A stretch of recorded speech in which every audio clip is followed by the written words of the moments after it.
प्यारे बच्चों और विद्वजन साथियों, सुप्रभात। आज हम हिंदी व्याकरण के अंतर्गत वाच्य का अध्ययन करेंगे। वाच्य के अंतर्गत हम उसके अर्थ और परिभाषा देखेंगे। वाच्य के भेद, परिभाषा व उदाहरण सहित वाच्य को पहचानने और वाच्य परिवर्तन के ट्रिक देखेंगे। इसके बाद वाच्य परिवर्तन के कुछ उदाहरण भी देखेंगे। तो चलिए प्रारंभ करते हैं।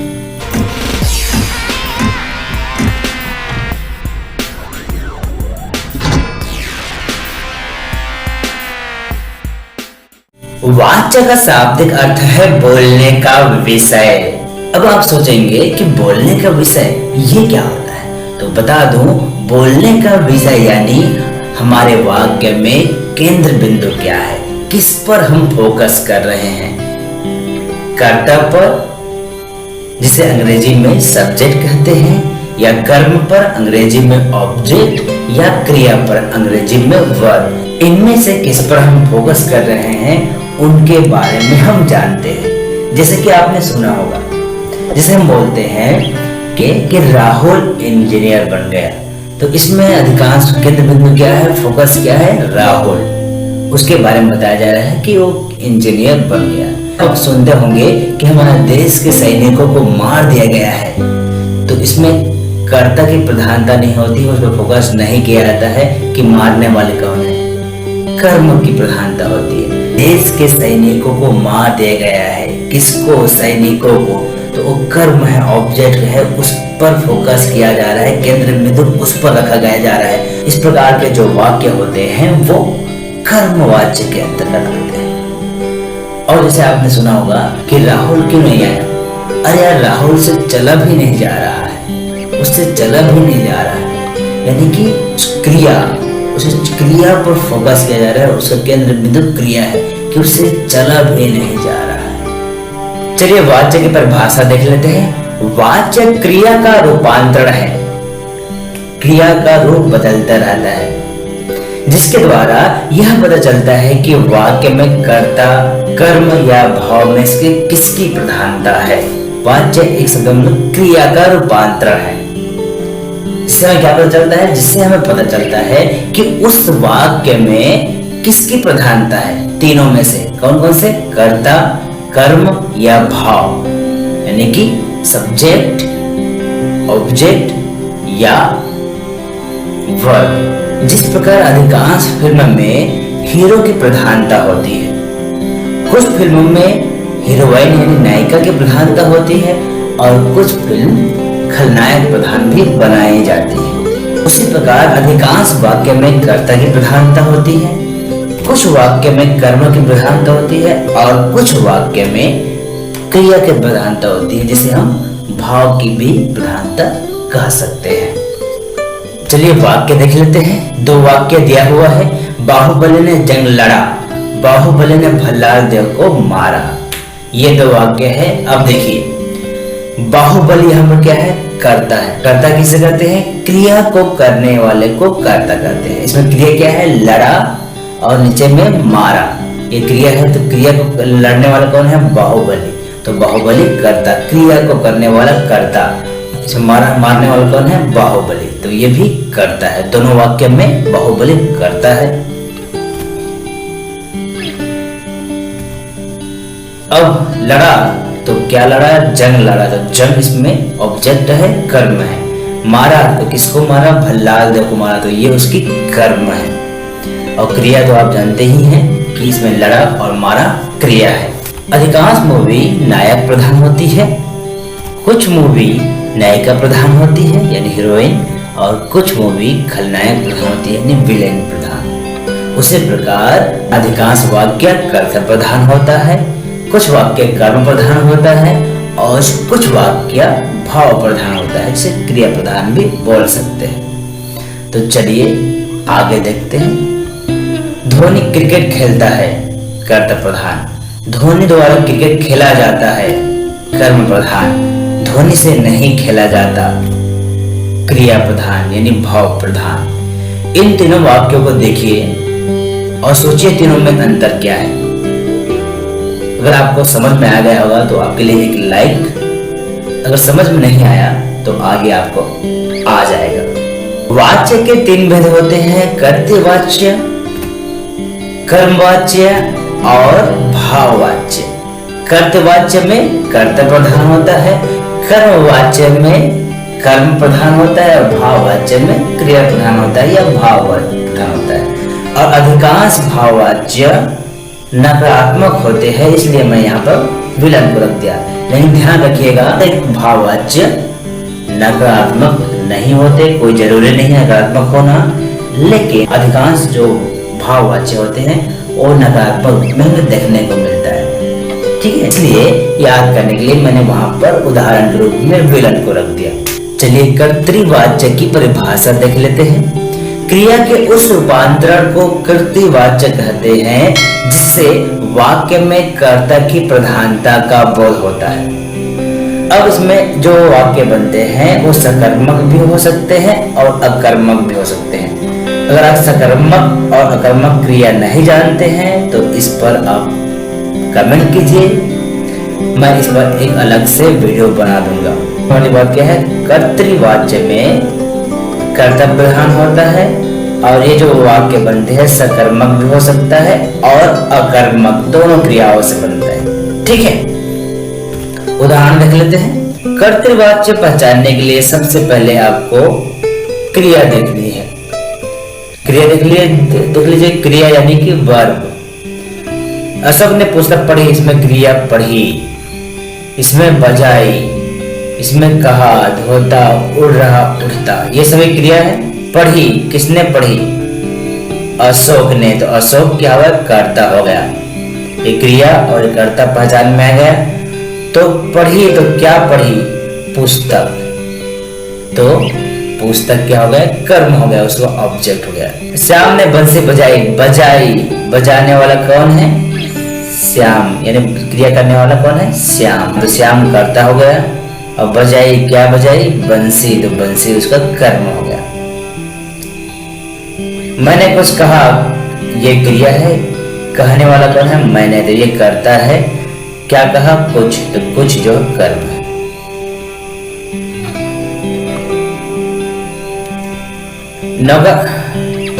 नौकर कपड़े धोता है, इस क्रिया को करने वाला ये है, नौकर करता, ये करता है, और क्या धोता है? कपड़े, ये कर्म। उड़ा रहा है, उड़ाने वाला कौन है? अशोक, अशोक करता, क्या उड़ा रहा है? पतंग, तो ये कर्म। उठता, उठने वाला कौन है? मैं, ये करता है। और क्या उठता है? इसमें क्या उठता है? कुछ नहीं है, ये तो नकारात्मक है ना, ये तो नहीं है, ये कर्म नहीं है, तो इसमें कर्म नहीं है। तो जो कर्तृवाच्य है वो सकर्मक हो सकते हैं, ये सारे सकर्मक है। सकर्मक यानी कि जिसमें कर्म हो, और अकर्मक यानी कि जिसमें कर्म न हो। तो इसमें कर्म नहीं है, ये अकर्मक है, बाकी सभी में कर्म है, तो सभी सकर्मक है। कर्मवाच्य, कर्मवाच्य की परिभाषा देख लेते हैं।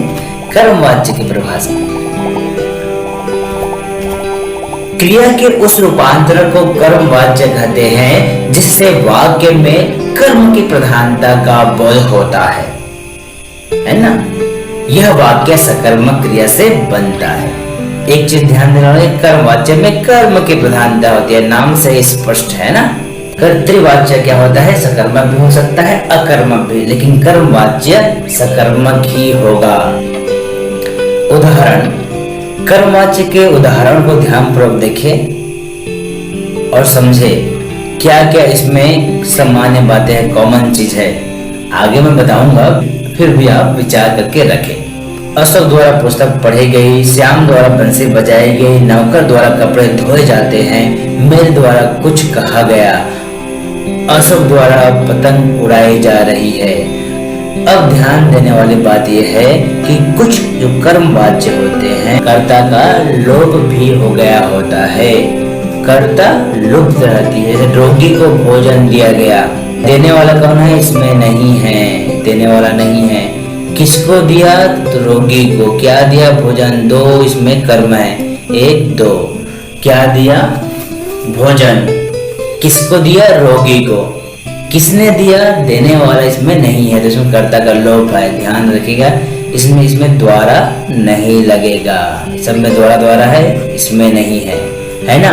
तो द्वारा कब होगा? जब कर्ता रहेगा। ये कर्ता है सभी, इसमें कर्ता नहीं है। दवाई दे दी गई, दे दी गई, देने वाला कौन है? इसमें नहीं है देने वाले। क्रिया करने वाला कर्ता होता है ना।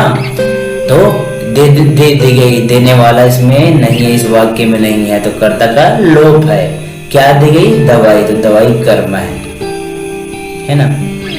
मैं नहीं उठता, तो उठता है, इसमें तो कर्म है ही नहीं, तो किसी भी हालत में कर्मवाच्य होगा ही नहीं, तो इसको हम हटा देते हैं। भाववाच्य क्रिया का वह रूपांतरण भाववाच्य कहलाता है जिससे वाक्य में भाव या क्रिया की प्रधानता का बोध होता है। यह वाक्य हमेशा और हमेशा अकर्मक क्रिया से बनता है, यानी कि भाववाच्य हमेशा अकर्मक होता है, उसमें कर्म नहीं होते। भाववाच्य को पहचानने का सबसे आसान ट्रिक क्या है कि उसमें कर्म नहीं होते, ऑब्जेक्ट नहीं होते, बिना ऑब्जेक्ट होता है ना।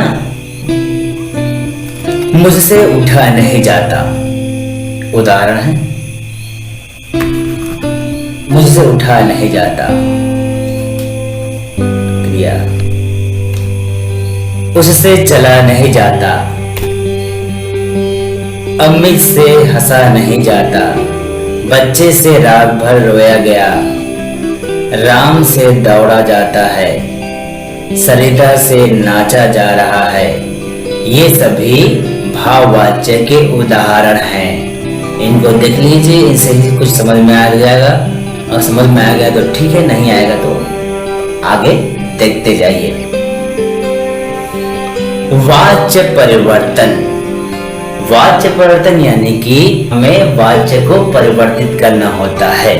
जैसे कि कर्तव्य वाच्य में है तो उसे कर्म वाच्य में बदलेंगे, या भाववाच्य में बदलने के लिए कहा जा सकता है, या भाववाच्य में है तो उसे कर्तव्य वाच्य में बदलने के लिए कहा जा सकता है। कर्म वाच्य है तो कर्तव्य वाच्य में बदलने के लिए क्या कहा जा सकता है। कर्तव्य वाच्य से कर्म वाच्य बनाने की कुछ विधियां हैं, कुछ ट्रिक है, जिसके द्वारा आप आसानी से कर्तृवाच्य से कर्मवाच्य में बदल सकते हैं। कैसे? तो आगे बढ़ते देखते हैं। सबसे पहला ट्रिक, कर्तृवाच्य के कर्ता और कर्म की विभक्तियां हटाकर कर्ता के साथ से, के द्वारा या द्वारा लगाना चाहिए।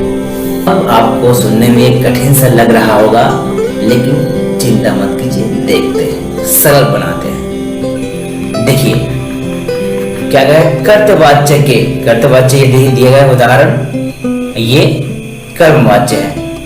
कर्तवाच्य के कर्ता और कर्म की विभक्तियां हटाकर, विभक्ति किसको बोलते हैं? कारक को।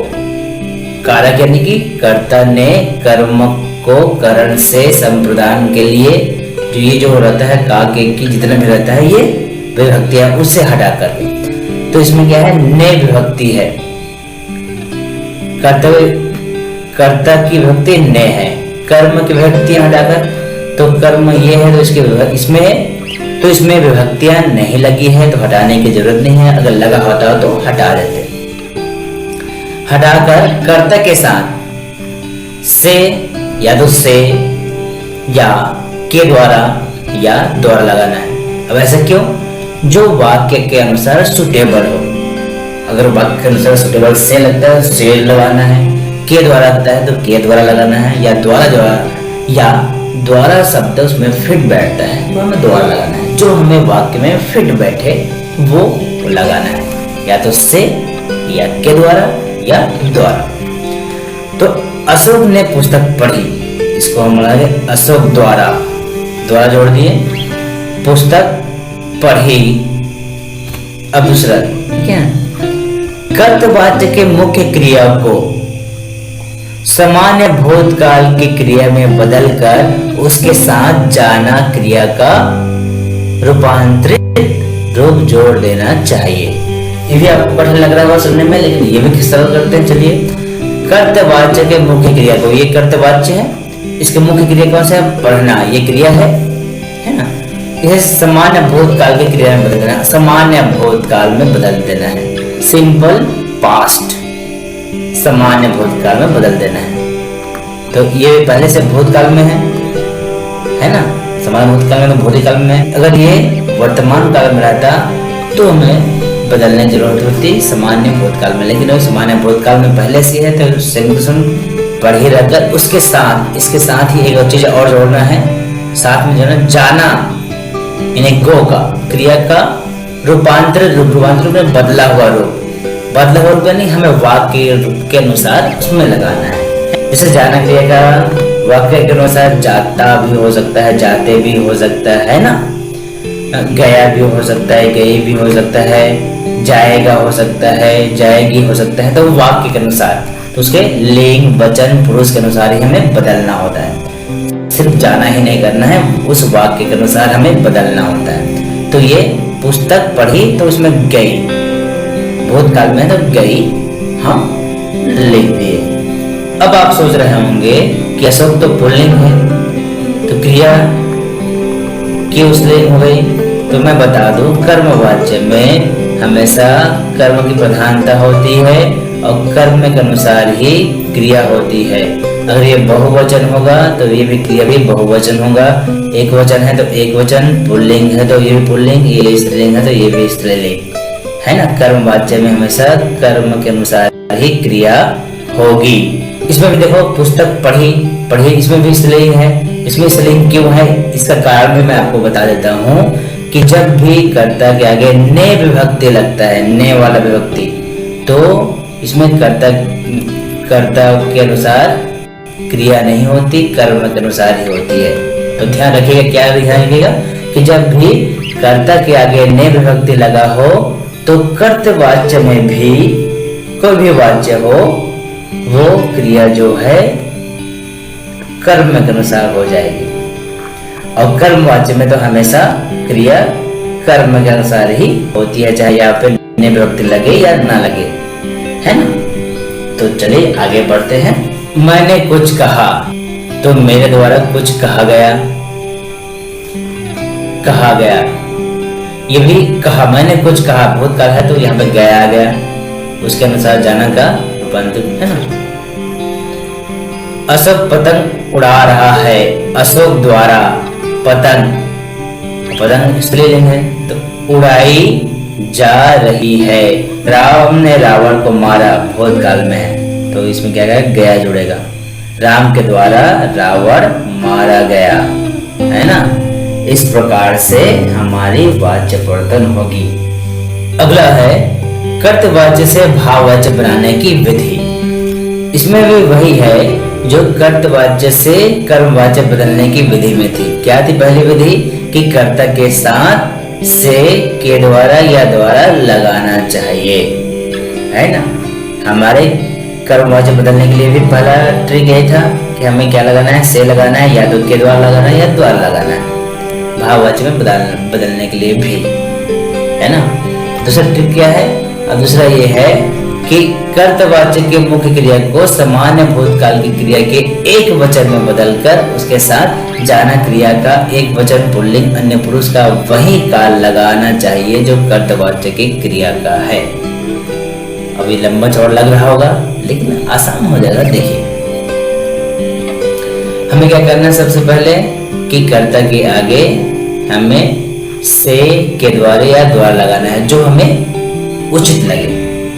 तो मैं नहीं उड़ता तो मैं का देखो से लगाएंगे तो मैं से नहीं होगा, आपको थोड़ा सा विचार भी करना है कि मैं से नहीं होगा, मुझसे होता है, ठीक है। से लगाना मुझसे, तो ये मैं का मुझसे बन जाएगा। इसमें आप देखेंगे कि भाववाच्य जब भी बनाते हैं तो भाववाच्य में जो क्रिया बनती है हमेशा भूतकाल में होगा, साथ ही साथ एक वचन में होगा और पुल्लिंग में होगा। हमें कर्मवाच्य में क्या देखने को मिला था, उसमें भूतकाल हुआ, सामान्य भूतकाल हुआ, ये भी इसमें भी सामान्य भूतकाल होगा, लेकिन उसमें जो था वचन और लिंग वो कर्म के अनुसार होना चाहिए। जिस प्रकार कर्म जैसा रहेगा वैसा ही उसके वचन और लिंग रहेंगे। लेकिन भाववाच्य में क्या होगा कि इसमें कर्म तो है ही नहीं और इसमें कर्ता की भी प्रधानता नहीं होती है ना। दोनों की प्रधानता नहीं होती, कर्ता की न कर्म की। इसमें तो क्रिया की है, इसलिए क्रिया की है तो इसमें क्या होगा, क्रिया हमेशा सामान्य भूतकाल में और एक वचन में और साथ ही साथ पुल्लिंग में ही होगा। इसमें स्त्रीलिंग नहीं होगा। इस स्त्रीलिंग का नाता छोड़ दीजिए, हमेशा पुल्लिंग, क्रिया हमेशा पुल्लिंग ही होगा। ठीक है ना। तो भाव हमने क्या सीखा इसमें, भाववाच्य में क्रिया जो होगी हमेशा एक वचन पुल्लिंग में और सामान्य भूतकाल में होगी। उनके साथ इसमें भी जोड़ा जाता है, इसमें भी जाना क्रिया का परिवर्तित रूप जोड़ा जाता है। जिस प्रकार हम कर्मवाच्य में जोड़ते थे, जिस प्रकार हम कर्मवाच्य में जाना क्रिया का परिवर्तित रूप जोड़ते थे, इसमें भी हमें जोड़ना होगा। लेकिन इसमें हमेशा क्या होगा, एक वचन पुल्लिंग और अन्य पुरुष में ही रहेगा। अमित नहीं हंसता, इसमें भी कर्म नहीं है, है ना। अमित से हंसा नहीं जाता, है ना, हंसा। अब जाता, जाता क्या है कि उड़ता है तो इसमें जाता हो जाएगा। वह चल नहीं सकता तो उससे चला नहीं जा सकता, है ना। बच्चा रात भर रोता रहा तो बच्चे से रात भर रोया गया। राम दौड़ता है तो राम से दौड़ा जाता है। सरिता नाच रही है तो सरिता से नाचा जा रहा है ना।